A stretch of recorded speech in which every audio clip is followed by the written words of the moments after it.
I remember in a season where when I did find my wife, it had everything to do with me wanting to walk circumspectly with the word. Want to be more of God. Yes. I said, God, I had this. I transparent, like you know. I said, God, I don't want to keep doing this. I want to get right, God. And, you know, this is what your word says, but also I don't want to just do that just for the sake of doing it. I want my marriage to be a reflection of your kingdom. First, I wanted to reflect what it meant to have a kingdom marriage, but also I wanted to serve God in a new way. You see what I'm saying? I wanted to, cause I was, I knew how to walk with my brothers, with the guys, things of that nature. But I knew that there was a whole nother wave, because marriage is glorification. He takes two and they become one. You know what I mean? And I knew that it was going to take me to a new level. You see what I'm saying? And when I say a new level, I'm talking about because in marriage is cultivation. Mm-hmm. There's a bringing out. Mm-hmm. You know what I mean? But I knew in this season, God was working on my flesh. You know what I'm saying? It's interesting because, when you read the Bible, it's funny how Adam was searching for Eve and Eve was inside him the whole time. He couldn't discern it. So he was looking at everybody else like what he needed was already with him.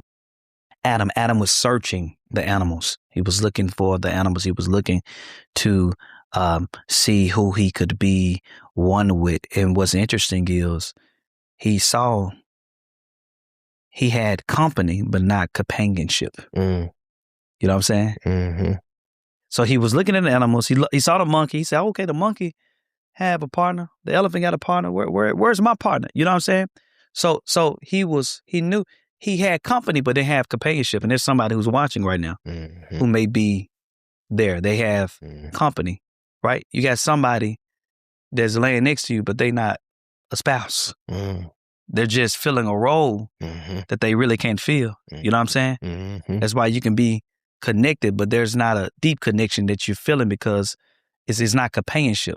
So Adam, he was looking for it, but God had to put him to sleep. It was when he was asleep. It was when he rested. You know, when God put Adam to sleep, I think it represents rest. I think it represents a time where you stop searching, understand that God has exactly what you need. He know what you need.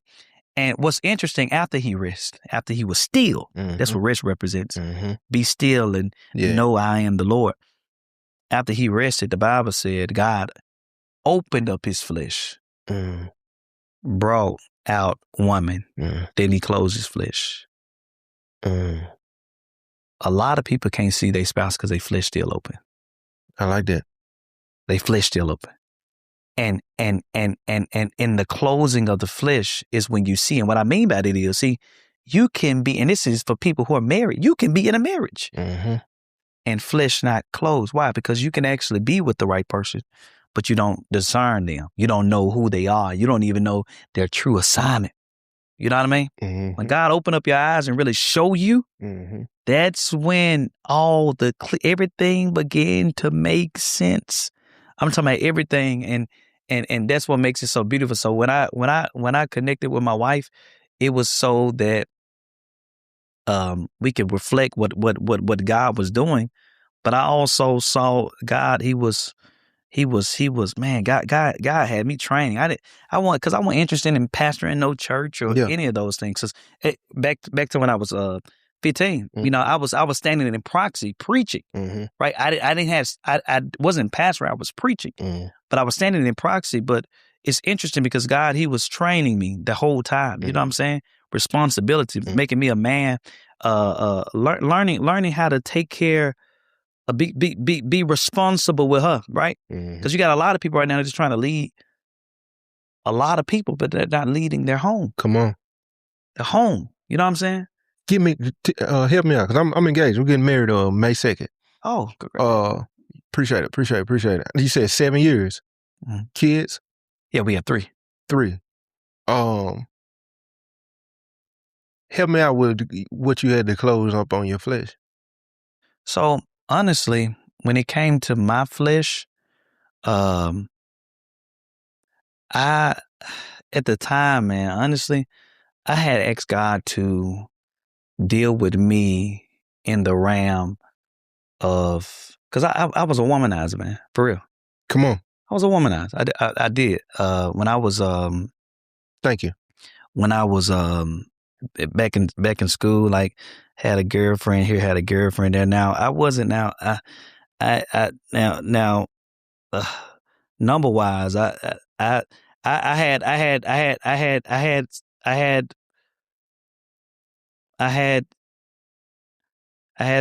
two that I missed with since high school, right? So it was a back and forth type thing, but I knew it wasn't right, you know what I'm saying? But at the same time, you know, you growing up, and then at the same time, you didn't necessarily have that example. Mm. You see what I'm saying? Mm-hmm. Because again, at the age of 15, my mom and father went through a divorce.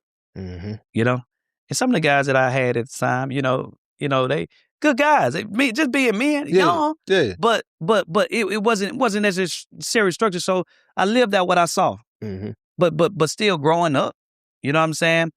There were some doors that I left cracked. They weren't closed, they were cracked, and that's why they came back. Yeah. You know what I mean? Mm-hmm. I left them cracked. So I know around that time, I was asking the Lord to close my flesh, like close those doors, close that opportunity of coming back. You know what I'm saying? Show me the know-how, and that's when the Lord began to. There was a boldness that came out of me, because a lot of times we're bold for the right things, but we're not. We're bold. A lot of times when we hear the word bold, we think of just standing up. But no. Sometimes bold means to just stand up for the right things. Because I could stand up for everything else, but when it came to that, it's almost like, man, I got weak. You know what I'm saying? I got weak. But it got to a point in my life, man. My wife, we went on a fast together, dude. We went on a fast together. 13 days. Mm-hmm. And I've never before that, I never fasted to that tenure. You know what I'm saying? During that time, I was prophesied to by a true man of God about a lot of things that already took place inside of my life. And man, when I say after the fast, it crucified the flesh. Mm-hmm. When I say truly fasting, I'm not talking about what people do, because today, you know, people, they fast from social media. Come on. By the way, that's not a fast. True fast is when you turn that plate up. That's food. That's what a true fast is. Now, people do social media and they do these things. They reinvent a lot of things, but true fast is when you say no to the food, because that's what feeds your flesh, right? Mm-hmm. What feeds your flesh feeds your desires. You know what I'm saying? Mm-hmm. So, man, 13 days, man, and I was able to listen. I walk when I say to that struggle. You know what I'm saying? When I say it was purged, I walked away and never went back, man. And this was on like my later teen, early 20s, man. And when I say I walked away from that, no, early 20s, when I walked away from that, I walked away with it with so much power, man. It's like the Lord brought a restoration in my life, and I felt brand new. You see what I'm saying? I do. I felt anew. And when I felt anew, that's when during that time, me and my wife, and by the way, me and my wife during that time, we weren't married, but we had a separation because we had a child out of wedlock. My first child, I wasn't married to my wife, so we had that child out of wedlock. And what's interesting about that whole story was that's when I separated from the building, the church as building. And when I say separate from the church, I'm not saying I wasn't going to church. It's just when the Lord literally began to deal with me about the revelation of what He was showing me about the state of the church, and that's where I began to know what love was, restoration. Any arrogance in your walk at some point? Say it again. Any arrogance that you had to be dealt with in your walk? Earlier, yes, earlier. Yeah. We grew up, man, and that came with always being depended on. A lot of people came to me for a whole lot of things. You know what I mean? At an early age. I want you to minister. I want you to bless the conversation real quick. I hate to cut you off because I feel like people need to hear this. Bless the conversation with the what you were just talking about, that carrying, the knowledge, the wisdom, and being aware of the craftiness of the enemy to attack that area. So I will say that sometimes you can be that person who's everybody coming to lean on, and you can carry so much to the point where you don't have someone to lean on yourself.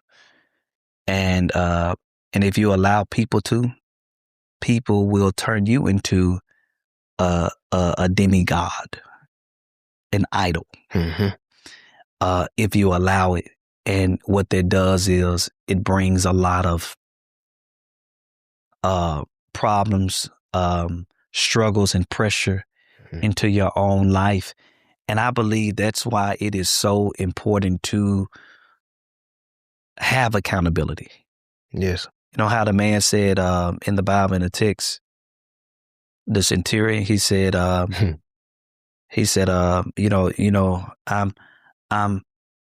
in authority, but I'm also under authority. That's the accountability. And that during that season of my life, the Lord had to show me that mirror, that, hey, you need someone that you answer to, right? You don't need to be doing all the answering. You need somebody who can see your blind spots and tell you, hey, Fred, hey, you was wrong. Yeah. That ain't right. And you have to be able to accept it, because anytime you can't accept correction, that's a pride issue. Yes. That's the issue of pride, because none of us are perfect. That's the way that we really minister. You minister through transparency. None of us are perfect until we see Christ. So I would say to that person, accountability will save you from pride. It will. All the time. That's why I believe it is so important to submit yourself. Because here's the thing. I'm going to bless the conversation while you're thinking, where there is no wise counsel, the man fall. Meekness is strength in control. It's not weakness. Meekness is strength under control. You can be wise. You can be all those things, and it's not to take nothing away from people or people that's listening. But I believe that in submission, in accountability, it will safeguard you from all types of attacks that the enemy have. Because the enemy, man, he'll set you up. He'll have you to rise up only to get you to fall down and hit your head in public in front of a lot of people. So to talk about our child that was out of wedlock, right? Mm-hmm. So my wife, we split after that because we allowed other voices to get in our relationship. Now, we weren't married. We was just, in a relationship, better at college. And what happened was I was a part of, at the time, I was part of a church. And I had to stand up and tell the whole church that I had a child out of wedlock. Maybe before I got there, they said that if I went ahead and married my wife, I wouldn't have to do it. But knowing me, I said, no. I said, I don't know. I'm not finna just marry her because I have a child with her. That's what we said. Me and my wife both agreed with it because we was friends before anything. You know what I'm saying? Said, I love you enough. I'm not finna marry you because we got a child together. That's not a reason to get married. You know what I mean? Right. No, you got to be something deeper than that, So, and that, by the way, all this is happening, simultaneously. Everything that I'm telling you about. They back to the office telling me, and me and the guy that were like, yeah, man, you gonna marry her, we don't got to worry about that. I said, no, I can't do that, man. I just can't. My heart won't let me. I can't do that. I'm not going to do that. So, when the church came together, I had to stand up. I had to tell everybody. It was like a scarlet letter. Man, do you know? I went back to my room, man. Man, I was just sitting there. I was sitting in my room for hours because I was just staring at the wall, and I was just doing some reflecting. And then the Lord ministered to my heart. He said, "I never told you to do that. To speak to the church." Never told me. Come on. What he was saying, I never told. Because here's the thing about it. I never told you to confess, to open up, because at that part, I was under a system, because even when I did that, there was no restoration for me. It was just one of those things. You say it, and they prayed, church over, I'm going back, but I'm still torn. I'm split. I'm all this stuff. Thank God that I knew God for myself. This is the point that I'm making. Because there's a lot of people who experience things similar to that who may not know him for themselves, right? Yep. And it can send somebody on a journey that's not, so well. So church hurt. There you go. So I we went through that, man, and during that time, what's crazy was that's when the Lord, man, really began to deal with my heart as it relates to being a son, as it relates to restoration. You see what I'm saying? What it truly means to be restored, redemption, man. And when I say I was castrated, dude, it was like I lost some, cause I was at the time, I preach at different places. I'm preaching no more. And this is what I did though. I set myself down. I'm so serious about God and about God's people that nothing got to come out in public. You know what I'm saying? I wasn't like a big time preacher, nothing like that, by the way. This is just happening, within our, neighborhood or whatnot, at the time. But I'm so serious about God that I set myself down, right? I know what the scripture says. Like, if I do something wrong, man, I don't need to be out here. I don't care how well I preach. No, I did not. I was what, 22, 23? I was somewhere around that age, at the time. But, I can't stand up and preach the gospel while, you know what I'm saying, this is happening. And it had nothing to do with nobody else telling me. This was my own conviction. This was a personal conviction that I had, right? Because if you truly are a son or child of God, if you're a believer, you're going to have real convictions. The sign will follow. You're going to have convictions. It's not going to feel right. You know what I'm saying? You just can't scale away like everybody else. It's just not, your heart works a little bit differently. You know what I mean? So, man, I went through there. And when I say that was the season, that was a season that I was filled with the Holy Spirit. That was the season. And when I say filled, I'm talking about, I remember, that same season, I was restored back to my wife. We got married, not because we had a child, right, but because we both went through our our healing process, and because we allowed that process, we came out. We came out healthy. So I believe that it's very important that whatever it is that you go through, you know what I'm saying, allow the process. To go through it. And the crazy part about it is it was church hurt. I ain't even blame the church, because I've always been like that my whole life. If I did the wrong, I'm gonna stand up. I'm gonna be true about it. You know what I'm saying? That was spiritual abuse though. Say it again. It was spiritual abuse to an extent. It was. But see, I would have never, if I didn't do what I did, I would never gotten into that situation for it to even happen. But it did open up my eye to the system. Yes. It did open my eye to that. And that's why, even, going forward, hindsight, the take is a little bit different. You know what I'm saying? There's certain things that take place inside of some churches. It's just, I think if people going to church on Sunday, they missing the point already. That's my personal opinion. I'll go teach as far as say, and the sign shall follow. I had a revelation about 2 weeks ago. I was sitting on the couch and going back when I spoke on Gideon, I think it's in Judges chapter 5, when he was talking about the generations falling short because the generation before quit teaching or wasn't teaching or wasn't demonstrating. That's right. We have a lot of tradition that's inside of the church, that's in the church buildings, that people compromise on, or they sweep under the rug and they say it's okay, and they say under the blood of Yeshua, who we know as Jesus the Christ. And when you see things like that, I think you should be asking yourself where the spirit is if we're teaching in truth. He said, I reveal my secrets to whom I love. There should be a continuation of accepting truth. That's right. If we know that the day was changed, why are we saying It's okay to the Sabbath is Sunday. Why the Sabbath is every day that he is our rest. No, and you can show them the word, and it's still, it just doesn't make any sense to me. Traditions of men, the catechism of the Catholic Church. They literally, I did a series in my church. We went over the 10 Commandments, like the whole week. We went like every Sunday was about each commandment. Mm-hmm. And I literally showed them, like, it's a document. You can look it up, the Catechism of the Catholic Church. They literally tell you that they chose to choose this day. Yes. To worship. And everybody followed it. Agreed. Everybody agreed. And guess what? A lot of us was born into it, and nobody ever thought.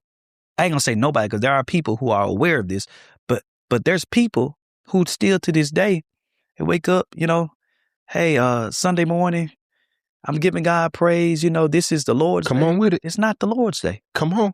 It's not the Lord's day. And you done set a tone, the music, the way you dress, the way you treat each other. Come on. It's not the Lord's day. The Sabbath is Saturday. And one of the reasons, and I don't know, it's serious, and you can't expect it, because honestly, it goes back to when you're different, you always gonna stand out like a sore thumb. Sometimes you're gonna look like you're doing the most. Hey, it ain't doing the most. Like, we worship on Saturday. That's when we worship. We worship on Saturday, Sunday, and when we transition. And I told my church this years ago. I said, y'all, I really, really want to do this on Saturday, but y'all are so you in your schedule, like something inside of your blood says, get up and get dressed. Come on. On Sunday morning, it feel like a sin to sit down in the house on Sunday. It feel like a sin. And there's tradition when it feel like a sin. I just got to be at somebody's church. That's because you become one with tradition. And on Saturday, you go out, you go to the club, you go have your food. You do your good thing there, but really that's a Sabbath day. He said in the Bible on the Sabbath day, keep it holy. Said what he said? Keep it holy. Who said that? Keep it. That's what God said. Elohim. That's the pastor said it's okay though. Well, they say a lot of things. But that's why you got to know them for yourself. And see, that's why conversations like this is so good. So, even at our church, like Altar Church, we worship on Saturday. Mm-hmm. We worship on Saturday when we transition from Memphis to Kissimmee. Mm-hmm. We worship on Saturday, and Shabbat is the Friday night, but then Saturday, and I'm not here to tell anybody else if you worship on Sunday, you're this, you're that. Yeah, I'm doing it. Like my thing about this is not even go to the days; it go to your heart. Because my thing is, if you worshiping on Saturday and your heart ain't right, you're wrong. If you worship on Sunday, your heart ain't right, you're wrong. But when you do become closer to God, God begin to reveal more things to you. That's why the Bible said, deep calleth upon deep. The deeper you go in God, the more he's going to show, the more you're going to reveal, the more your convictions are going to begin to deepen. You see what I'm saying? Mm-hmm. And then, because somebody might be saying, well, it don't matter what day. You're right. It may not matter to you. Mm-hmm. But to one that, hey, I want to strive. Mm-hmm. You know what I'm saying? I'm growing deeper. It matters to me, because there may be somebody that don't know. Question. When the people say it don't matter, and you say, well, he said this right here, why are you saying it don't matter? Well, it's comfortability, man. It's what, people these days, man, they chase comfort. Whatever is comfort, it makes them feel good. It makes them, feel redeemed. So a lot of people will reinvent the wheel, even when it's right there in their face. Because, the Bible does say, it talks about the Sabbath day, keep it holy. If you look at, let's come out of the Western Hemisphere, right? Okay. Because a lot of time when we hear church, we just think about the American church. Come on. which God knows. We're black men, and I will say this, the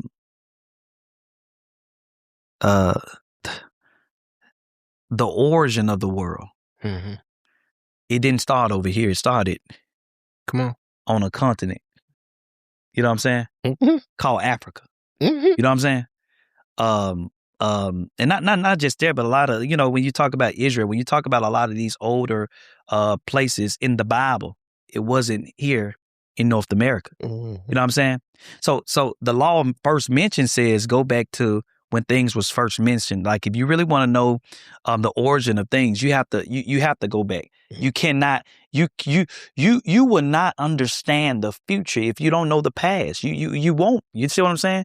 You won't understand these things. And a lot of people they fight, but you're fighting something that has already been in place for a long time.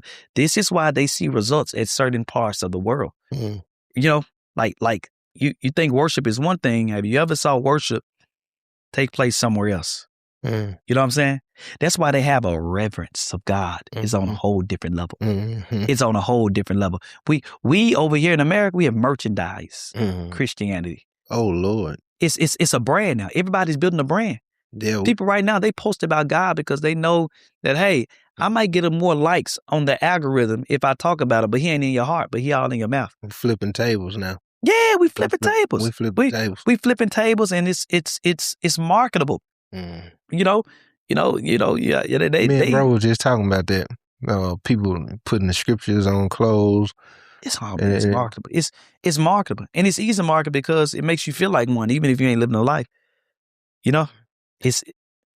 Bro, you said, a while ago when you brought up Moses, you said Moses wasn't a Christian. I have a problem with the term Christian. I have a problem with the term Christian. It's so funny you said that. I told my wife this. I said, babe, she said, oh, babe, please don't do it. I said, no. I said, listen, if Joe bring up Christian, I'm going to have to, I have to say it. Listen to me. And this is just for people. I'm a believer. Bless the people. Bless the conversation. I'm a believer. See, what we don't understand about Christian, Jesus never used the word Christian. Actually, you from Memphis, you know, we call it chick. You know what I'm saying? When folk chicken, like all this. Yeah. Christian was that was a check. That was a slang to say, oh, y'all Christians, y'all like Christ. And guess what? They took the word and they have made it a whole group. When God said, no, you're believers. You are a kingdom citizen. So a part of my assignment is to get Christians or convince Christians to know that they are actually believers. Yes. You are a believer. You're a believer. You're a saint. You're a disciple. It's a Christian that's a group, and somebody will hear this and say, so you're saying you don't believe in God? See, that's why your mind limited. I just told you, Christian, that's not the origin. It is a slang word that people were trying to make fun of believers. No different than calling black folks the N-word. Come on. No different than white folks being called the C word. No different than Hispanics being called what's disrespectful to them and their culture. They saw believers overtaking the world, and they called them that in a derogatory way. And for some reason, let's use Jay-Z for instance. He did an interview years ago when he said, we taking the N-word and we're going to empower it versus what it was intended for. You think you can take a word that come from an evil place, a deceitful place, a derogatory place, a disrespectful place, and you transfer it over to the kingdom and say, we're going to use it as a term of endearment? No. Yeah, man, it's one of those things where, you know how the Bible said, and he came to all men. He for you know, to the Jews I became Jews, to the Gentiles became, to those who are under the law I became under the law, so that I can win them over to Christ. So I say this to people who actually struggle with that, because it's people that struggle with that. I would just say, hey, as long as your doctrine and ideology, it all lines up, it's okay. But understand the truth. Understand the truth that when you're sitting down and you're talking with someone who brings it up, not to take offense to it. Because sometimes believers or kingdom sit, sometimes you can get offended by the truth. If somebody tell you, you know, I'm not a Christian, you get offended by that. You're not in your word. You're not in your word. Like I would just say that to say that, because you know there are some people who call themselves Christian. They just don't know. But when you know better, you do better. Exactly. And it should be something that calls, you know. I will encourage anyone who's listening to this conversation. as you're being blessed by this conversation, that you go back and you do a study for yourself, cross-reference, look it up yourself. It's public. Like that wasn't a term of endearment in that setting, because again, we have to deal with the law first mentioned. Mm-hmm. Go back to when it was coined. It wasn't coined from a place of endearment. It was it was making fun of people, you know, because they had different names, you know what I'm saying? So yeah. And so, you know, I've had people on the podcast that used it. And that's another thing about discipleship. Teach. To all men, you become all things. I know when I hear it, I wait for a moment to just strike a conversation. And that's something flesh and blood didn't reveal to me. Signs follow. That's right. Fishermen, watchmen. There's something our teachers, our deacons, our bishops, and our pastors, and all of us that are a part of this body, to iron sharpen iron in truth. That's right. Not just accepting. Going back to what I was saying, we just can. If it's a pattern of just keep accepting these traditions, accepting these terms, accepting certain things, we know where's the set apart at, and why is it a problem? I don't have an issue with the name Jesus. My study to come into the real name is what I use. People will say, Yeshua HaMashiach. Okay. Yes. The people will say, well, we speak English. This is my question to them. Who coined, use your word, that name universal though?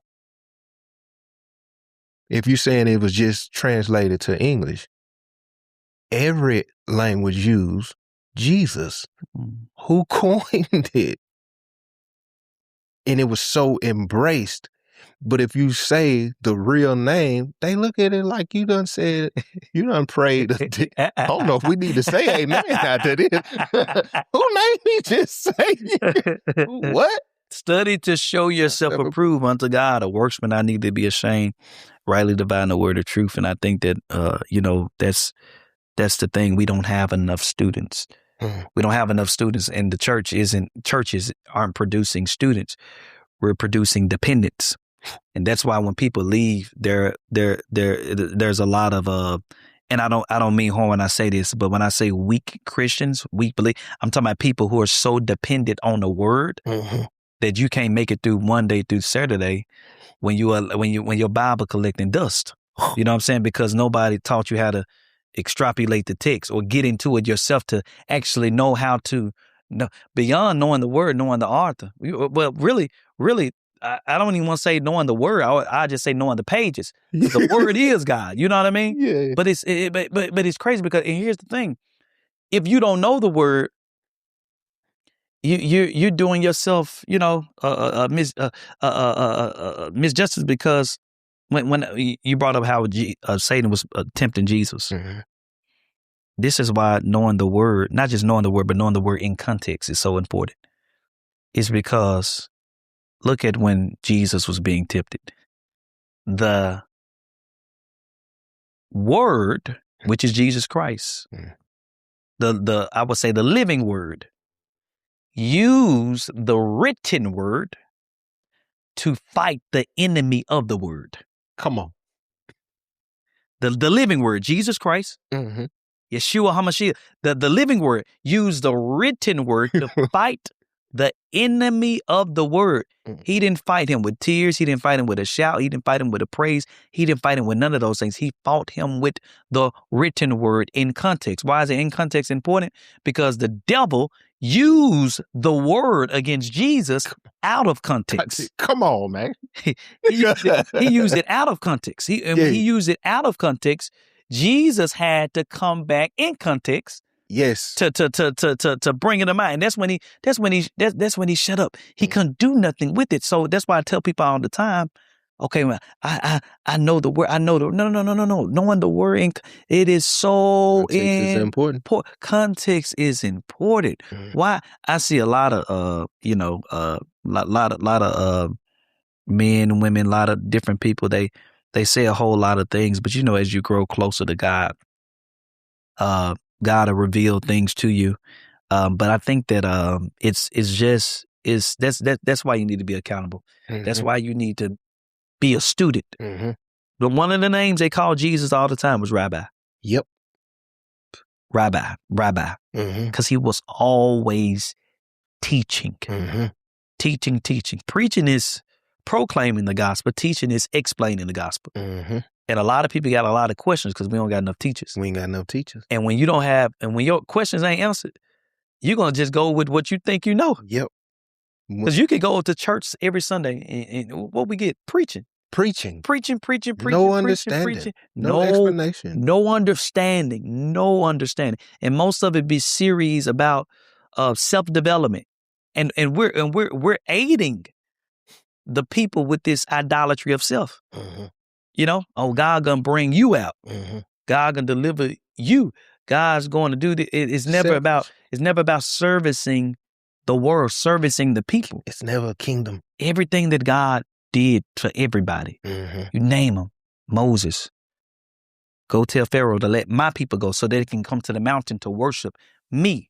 Esther, he sent her to a whole kingdom to become a queen to deliver her people. Paul.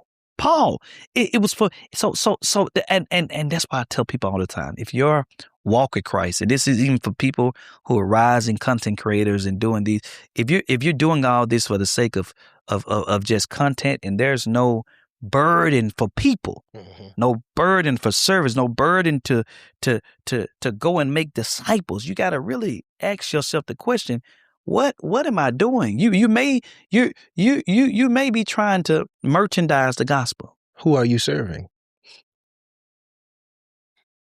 That's a real question. That's a real question. That's because that's what Judas was doing. Judas was trying to make money. Yeah. Who are you serving? And if you're bringing up Judas, who are you crucifying? If you ain't serving him, you crucifying him.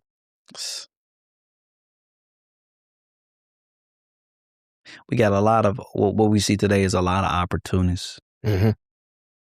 Some of the easiest people. I was having a conversation, actually with a partner of mine about this. Some of the easiest people to manipulate is the church. Sheep are the most gullible animals on the planet. And the reason why is because they stop empowering themselves. So you got to be like the Berean believers in the Bible. The Bible said after Paul preached, they went to go search scriptures. Yeah. To make sure. Yeah. That it all lined up. You know what I'm saying? context. Like you okay, I hear what you're saying, but see now we got people who will defend their pastor before they defend their God. When you was talking about context and where you at right now, I think it's in Corinthians 13 when it said bringing out everything that exalts itself against the knowledge.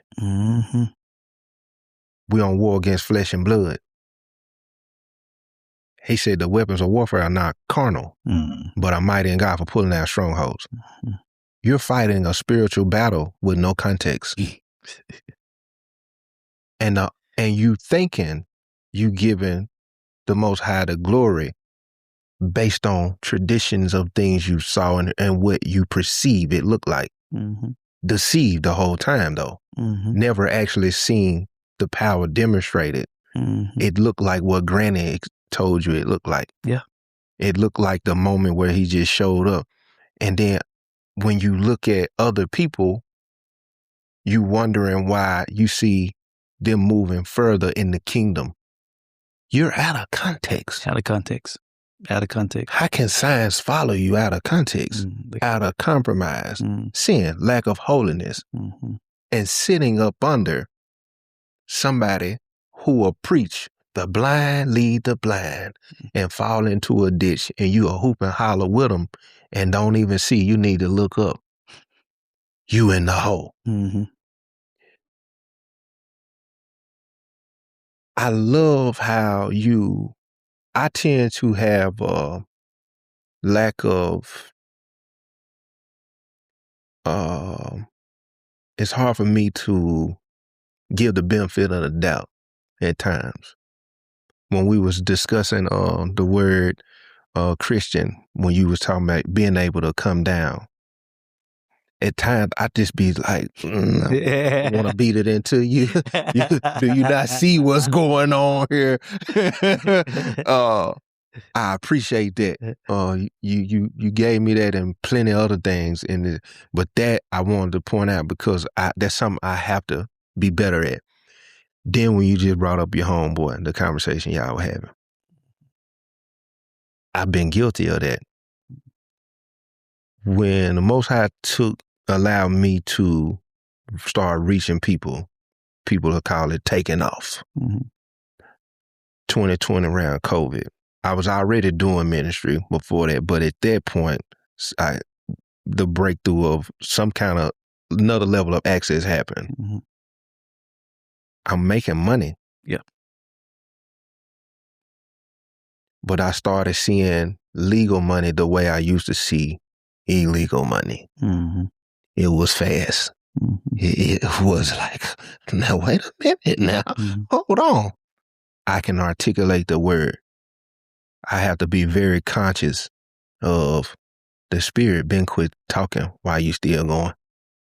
I have to be very conscious of they're listening to you because they have a desire, but are you really feeding them or your pockets? And it looked like I'm doing $1,000 a day when I get on live at one point, telling stories, selling books, merch, my logo, not scriptures stuff, but I had to catch myself one time. I said, what you doing? You done let that enemy come in. Your heart posture done changed because you done peeped and fell victim to what a lot of ministers fall into because I had a fire shut up in my bones for the kingdom, for the people. I reached a level of whatever it was that the world would call success, access, finances, seeing that the enemy I got options. I wanted to lay in that for a minute. I wanted to play with that. I know, wait a minute now. Appreciate you, God. It wasn't him. Sheep are the most gullible, and I had to check myself on taking advantage of his people. Even if they wasn't his people that were trying to get to him. So I appreciate you saying that. I wanted to say that. I wanted to bless the people with that because transparency is major. Nobody's exempt. And don't think that your pastor has maybe not fell into because he knows the word. He's not exempt. Cover him. You just don't know. I'm going to be honest with you. I think that we're in a season where we're getting ready to see no names are rising. When I say no names, I'm not talking about people who don't have influence. No. I'm talking about people who choose not to push themselves or their agenda. It's like all things God, whatever you do, it's what you do. No names.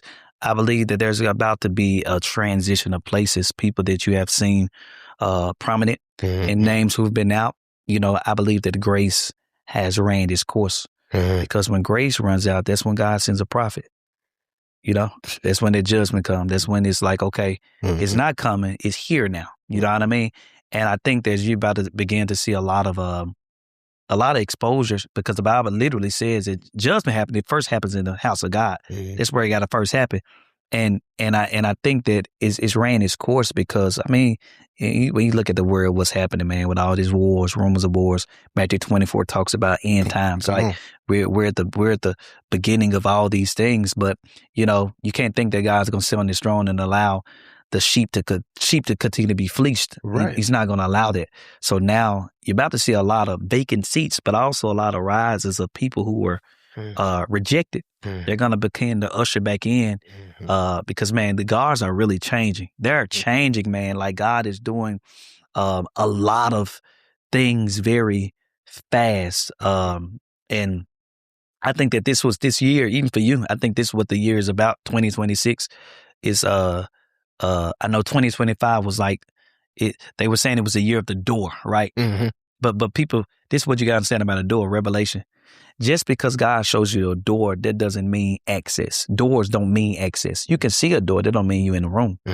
See, 2026 is the year of the threshold. That means that now you're getting ready to step into what he showed you last year. You know what I mean? And I think that that's what we're coming into. You know what I mean? I think that podcasts are now digital pulpits. You see what I'm saying? Or places where a lot of people are going to be enlightened. They're going to be challenged, right? They're going to be redeemed. They're going to be restored. They're going to be saved. They're going to be discipled. You know what I mean? And you remember that when Jesus said, greater work shall you do, you remember he said that? I'm going to be honest with you. When he said, greater work shall you do, I think a part of that greater works is actually technology. It's to reach. Think about this. In Jesus' day, they had to go from place to place to actually get a message across.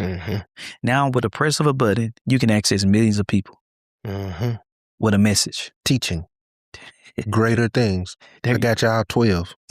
Y'all gonna go and do 24. The book of Acts happened. Y'all reached them 1,000. We in 2026. It's reached us.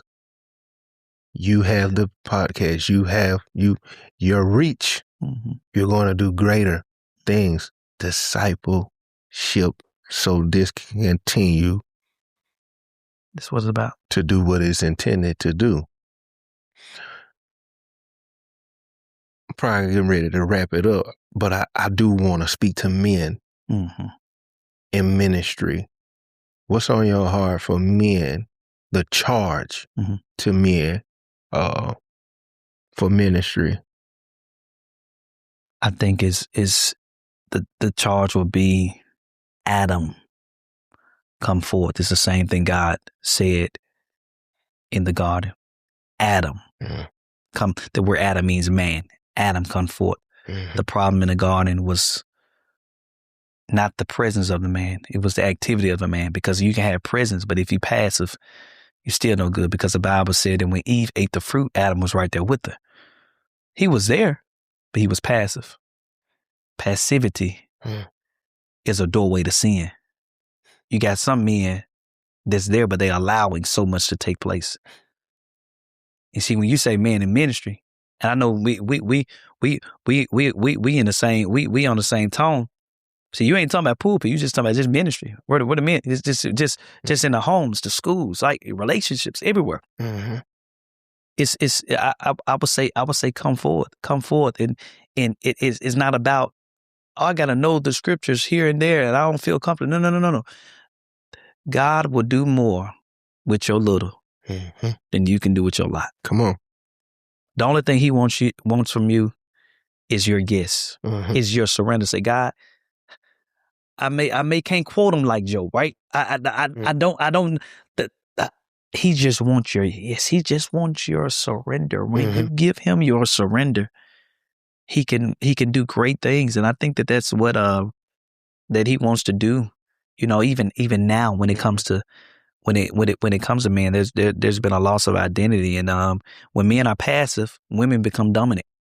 So right now we have a lot of domination. A lot of women. Some women are dominant because they didn't choose to be dominant. They had no choice, right?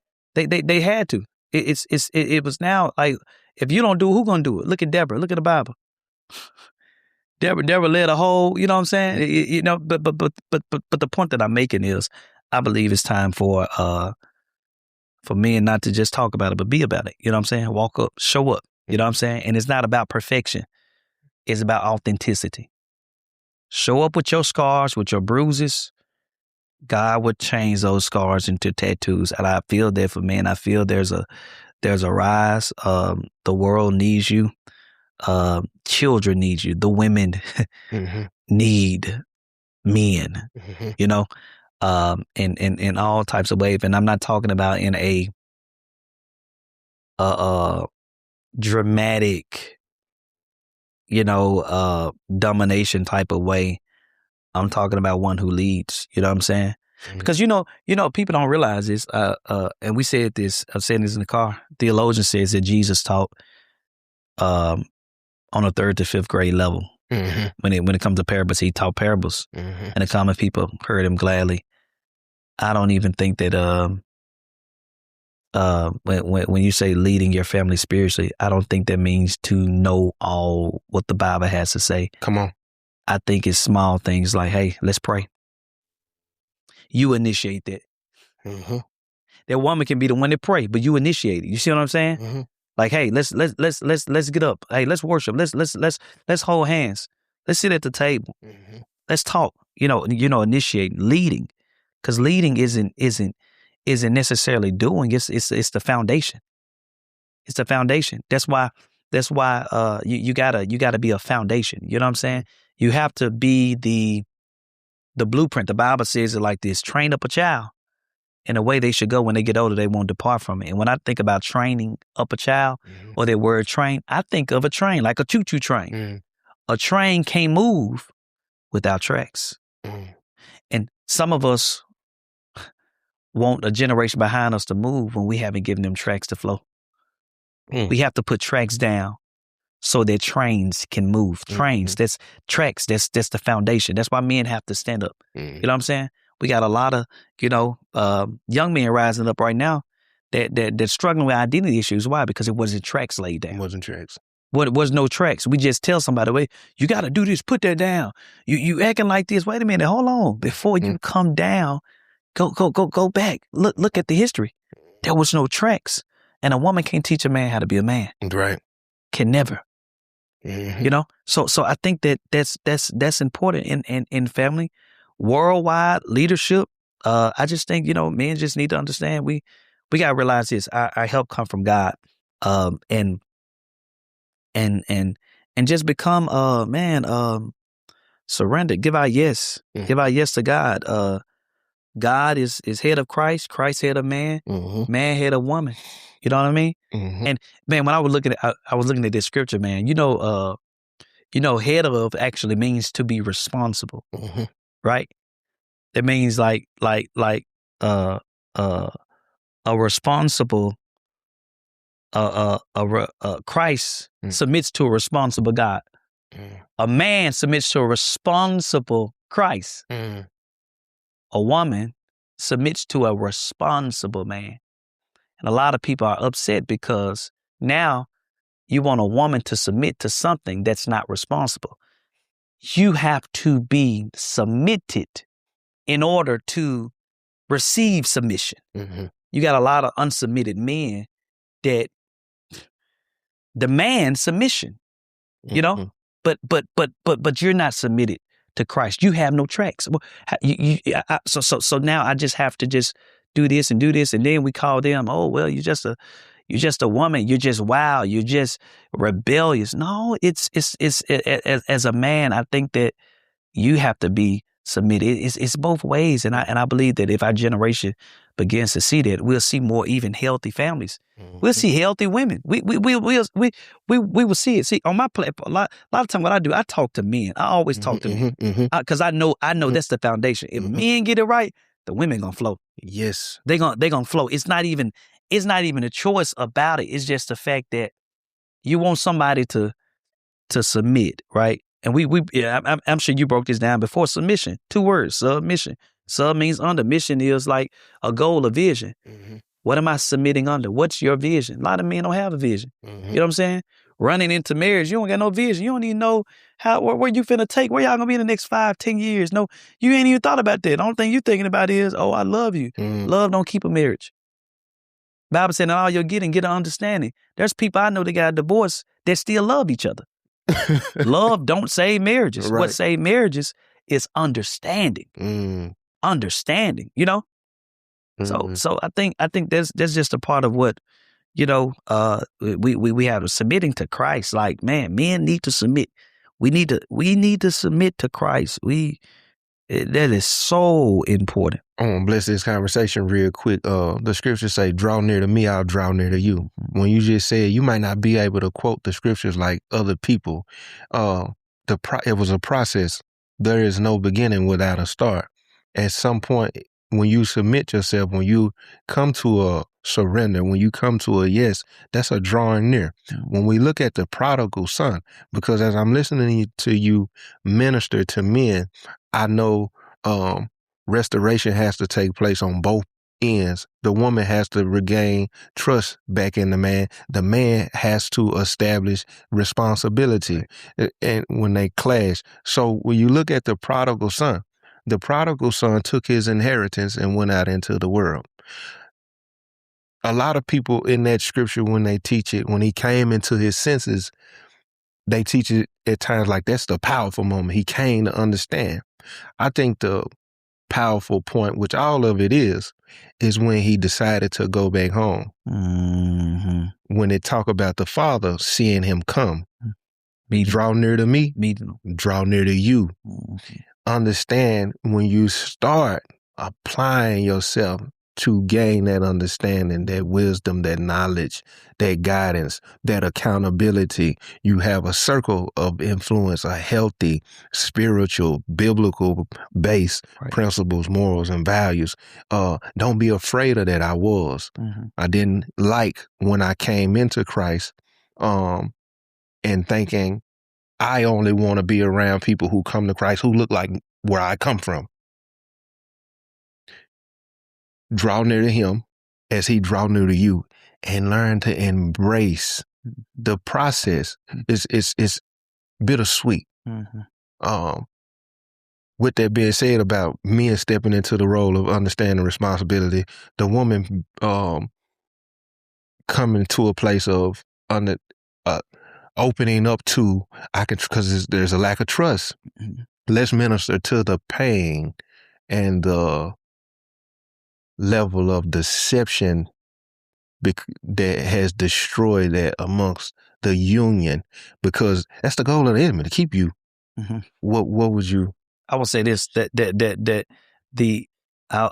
would say just being knowledgeable. That's what the enemy wants to do. When you look at the Bible, Genesis, I believe it's Genesis chapter 2. It ends with a marriage. Mm-hmm. That's when Adam meets Eve. Mm-hmm. Chapter 3 opens describing the snake. Mm-hmm. You don't see the serpent until the marriage shows up. That's the first time Satan shows his head. It's when marriage. That's when all the wars, that's when all the threats, that's when all the impending danger shows up. It's when a marriage is on the scene. You didn't see that serpent at all. It didn't. Chapter 1, chapter 2, it talks about God creating the 7, all this, the day 1, sun, moon, the light, let there be light. Day 2, all these things. Day 7, God rested. Talked about Adam, going looking at all the animals. No serpent. The moment Eve showed up, the one that Adam was getting ready to cleave to, that is when the serpent showed his head. Why did he show his head? Because he knew multiplication was coming. See, if the enemy can stop impact, he will literally try to choke you. And I think that's what happened. Chapter 3 opened up. And now the serpent was the most craftiest animal. We didn't hear about him until after Eve showed up, after the marriage took place. That's when he showed his face. And I believe that's what he's still doing now. He can't stand marriages. He can't stand. That's why he fight them. That's why, because one can chase 1,000, but 2, 10,000. Yeah. That's crazy. So I think that one thing that we can do to safeguard that is remaining intact. But again, it goes back to the word accountability, staying at a place where we can receive, right? Staying in a healthy community, that loves you enough to tell you the truth. That, but that's what I would say to that. When you said that loves you enough, it's a scripture. Faithful are the wounds of a friend, deceitful are the kisses of an enemy. I'm willing to tell you the truth, even if it risks. Come on, our friendship. Yes. Mm-hmm. I'd rather see you maybe at the time miss what I really was intending, my intentions, plant the seed, and later on you wake up and see them versus just getting 30 pieces of silver out for you. Right. Bro, I have enjoyed this conversation. It has confirmed a lot of things that I've been like, I commend you for your service to the kingdom. No, bless you, man. Because that is the most important thing. Servitude. I hope that's the number one thing out of all the things we talked about. People come to an understanding in your walk with the King. If you have confessed to understand the signs that follow, the obligation that we have, the debt we are in to serve. No matter where you are, no matter what your imperfections are at this time, love covers a multitude of sin. He's sitting high and look low. He knows that, can demonstrate that better than any human being. Don't allow the enemy to muzzle your ministry and your mouth based on you thinking you need to shed all of these things off. That's right. I got to get this right. I ain't finna play with God. That's right. You playing by not taking a step. Right. Point blank. Right. Gave 1, 5, 1, 2, 1, 1. The 5 multiplied. The 2 multiplied. The 1 buried. Since you don't want to use it, I give it to somebody else. Don't allow yours to be passed on to somebody else. And that's really all I won't let you end it with whatever's on your heart, whatever you got. Bless this conversation. Man, I thank you so much, man, for having me on. It's a blessing for what you're doing in the kingdom, man. Your servitude for what people, and I know that even as you go forward, there's going to be a lot of people that's going to be saved. Hearts are going to be transformed. Minds are going to be regulated. And I think that's all it's about, man. It's, I appreciate that there are many people in the kingdom like yourself who are just beyond the aesthetics of ministry. You want to see the works. You want to see the real things. You want to see Christ to the people. You want to see people saved, and you also want to see them, blessed. Yes. You want to see them blessed. Want to see happy marriages and much money. Much health. All those things. So it's always good, man, and I appreciate you having me on. And that's all I would say to the people. Thank y'all so much for watching. And I'm Fred Jones. Follow me on social media, Fred Joe Jones. Most definitely got to get that. Let's run it one more time. What's the social media? My social media is Fred Joe Jones. That's my social media. I have a and the quick way that most people can actually just connect is you can text align, the word align, ALIGN. It represents the season that like I said, I believe that I'm in right now. But I have this phone on airplane mode. There we go. Okay, there we go. So the people can text a line at 203-298-7988. It's 203-298-7988. That's just how you connect with me. You get on a prophetic text line and get encouragement and things of that nature, as you go. It's just important to stay encouraged and stay uplifted. So that's me, man. I appreciate you again for having me. Most definitely. And we just blessed this conversation. I'm going to leave y'all with, I think it's 1 Timothy 1:7. For he didn't give us a spirit of fear, but a power, love, and a sound mind. Don't allow what fear has been pushing down in you to keep you away from what he wants for you, the greater that he wants for you. Greater is he that is in us than he that is in the world. Let's focus on this sound mind. Let's focus on that power. Let's get rid of this fear. And this is Bless This Conversation.